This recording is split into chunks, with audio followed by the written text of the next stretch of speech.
to the Jets organization for the first time to where he is today, where has he grown the most in your eyes? You know what? Connor's he's a different individual. He's got a lot of drive and a lot of determination in his game.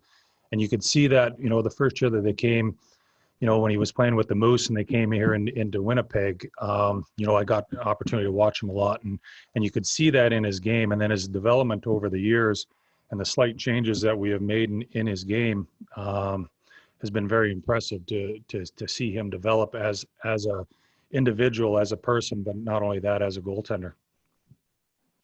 The league recognition now that he's been getting 2 of the last 3 years up for this award, do you see something that makes him elite?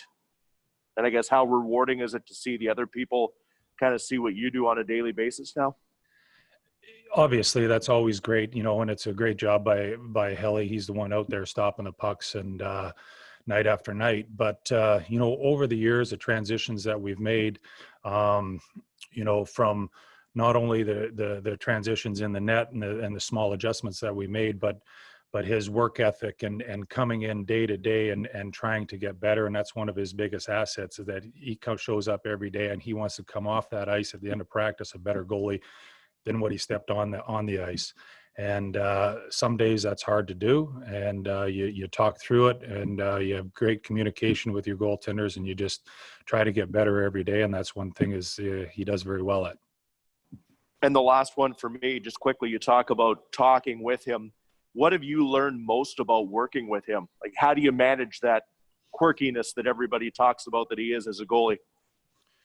Yeah, you know what? Helly puts a lot of pressure on himself, and to succeed in everything. You see him in practice, and it'll be a tap back door and in, and he'll be. I almost had it, So, his competitiveness is one of his biggest assets. That he wants to continue to get better and stop every puck and give himself a chance to stop every puck. Thanks. Thanks, Muncie. Morning, Wade. Ken Weeb from Sportsnet.ca. As someone who played the position, how do you quantify the value of mental toughness, which is another one of those elements that Connor's kind of shown right from the very beginning? It's huge, especially at this level in the National Hockey League. The mental toughness is one of the biggest assets a goaltender can have, and Helly has grown into that over the years. Yes, does he get bothered by a poor outing? He could be one of his hardest critics. But with that being said, we're always honest with it too. But again, it goes back to his drive that he wants to compete. He wants to have success on every single play to every night. So he's that's definitely one of his strengths. How would you describe the importance of that first year as a starter, where there were a few more maybe ups and downs that he had to encounter? Yeah, definitely. You take everything as a learning process, and I think that first year he had 26 wins in the National Hockey League. That's a successful season for a goaltender to have 26 wins. But there were some ups and downs, and we learned from them. And as a goaltender, you're not going to be able to go out there every single night and have that success. But you can learn from it and then learn how to build your consistency. And that's another thing that Connor has, is he's able to get out there and be very consistent, but that also comes from his practice habits and his drive as an individual. Last one for me. What stands out to you about this season for him? Well, I think you'd go back. We had a lot of conversations in the summertime when made some adjustments on our back end with our defense, the loss of a few defensemen. And, we knew coming into the season that, our goaltending with LB and Helly, the three of us would have the conversation that we'd be leaned on a lot. When we prepared for it and we looked at it as a challenge, and, he accepted the challenge, as did LB, and, we were up for it. Thank you. Wade, Tim Campbell, NHL.com. You mentioned the off-the-ice business with Connor. Could you describe the progress he's made in that regard off the ice from last season to this season? Well, I think it would actually go back probably 3 seasons where,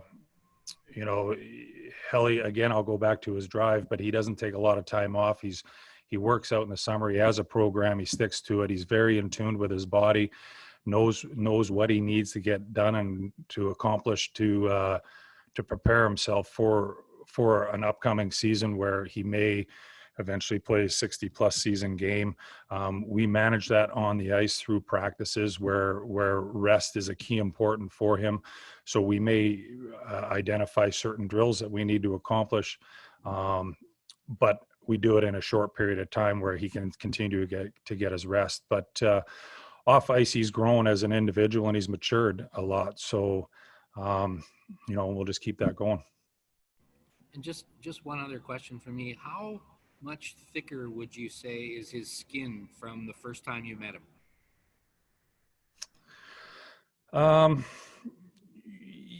Yeah, definitely is a little thicker, but he's, again, I touched on it earlier, he's one of his biggest critics, and he feels that quite honestly, he feels that he wants to stop every goal, and sometimes you got to talk him off the ledge a little bit, and be realistic with yourself. But he's a very, very competitive individual and a very competitive athlete.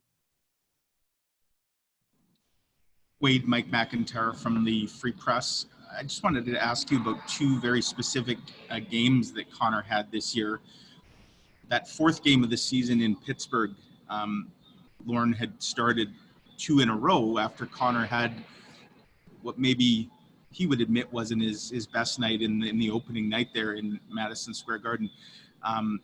Was there some pressure on him? Like, would he have felt some pressure, do you think, to have, and he goes into Pittsburgh, a place you guys hadn't won in forever, and has a great game, and you guys are kind of off and running after that.